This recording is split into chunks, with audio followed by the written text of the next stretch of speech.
giving thanks to the Father who has qualified us. Wow. Qualified us to be partakers of the inheritance of the saints in the light. So we can be qualified. He has delivered us from the power of darkness and conveyed, that word is transport or transmit, isn't it? He transports us. He conveys us into the kingdom of His Son, of His love, in whom we have redemption through His blood, the forgiveness of sin.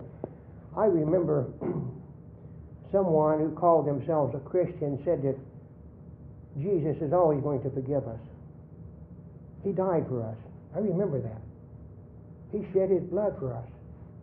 I just thought it was a bunch of baloney. But the Word says here, for by Him all things were created that are in heaven and that are on the earth, visible or invisible, whether throne or dominion or principality or power. All things were created through Him and for Him. So is the Word telling me that everything in the world belongs to Him? In heaven and on earth. And He is before all things, and in Him all things consist? Wow. Nobody told me that. And He is before all things, and in Him all things consist. And He is the head of the body of the church, who is the beginning, the firstborn from the dead, that in all things He may have preeminence. So He's the head of the church. Not that preacher that told me that was his church. He's not the head of the church.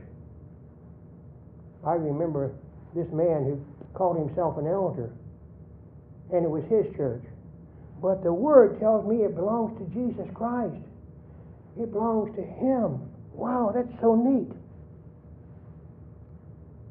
For it pleases the Father that in Him all the fullness shall dwell, and by Him to reconcile all things to Himself. By Him, whether things on the earth or things in heaven, having made peace through the blood of His cross. It was Jesus Christ, I was told, that shed His blood on the cross.